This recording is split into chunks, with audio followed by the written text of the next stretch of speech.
the Katikkiro of Buganda. Abakakiiko akaweebwa omulimu ogw'okukungaanya ebirowoozo okuva mu bannayuganda okukyusa mu bisomesebwa mu masomero aka Education Review Commission nga bakulembeddwa ssentebe waako Amanya Mushega basinkanye abakungu b'Emmengo abakulembeddwa Katikkiro Charles Peter Mayiga.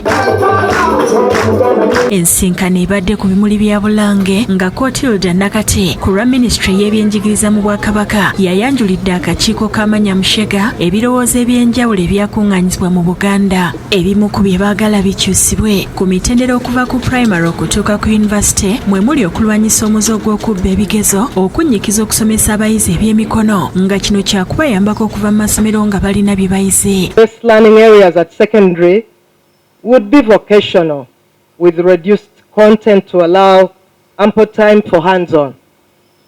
Learners should be able to specialize during the learning process. There should be good time for the learners to interact with the community so that after secondary they can be ushered into the world of work if they didn't continue to higher levels.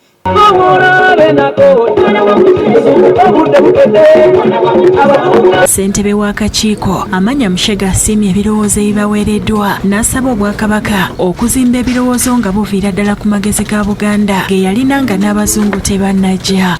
Was there no education in Buganda before this gentleman came here?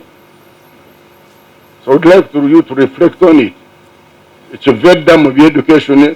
It's be a national anthem only. I hope you understand. You take me rightly.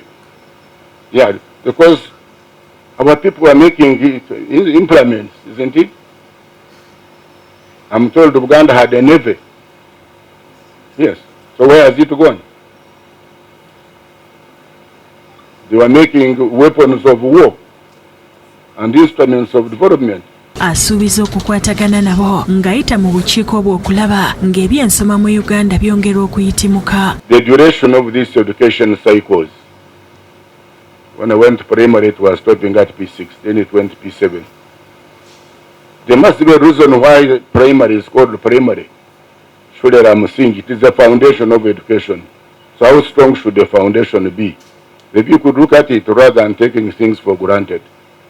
Should it continue to be 6 years or 7 or more? Katikkiro Charles Peter Mayiga aliko ensonga ssemasonga 5 zaabulidde akakiiko kano ng'asaba kasseewesera bino kuliko ebyobulimi okussa tekinologiya ku mwanjo n'ebirala. Ekisooka nze ndowooza enteekateeka empya mu byenjigiriza erina okussa omulaka ku byobulimi kubanga abantu ebitundu 7 gwe mulimo gwe baliko.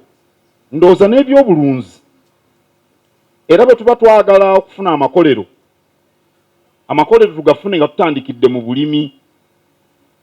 Bw'olima emmwanyi n'osunsula okusunsula ekyo kyuma ago si makolero n'okola kaawa kati ate ojja kukolayo ekkolero erikola ebipakiti ago si makolero.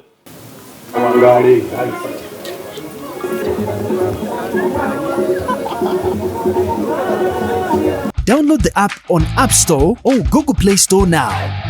Vision Digital Experience, the future of media.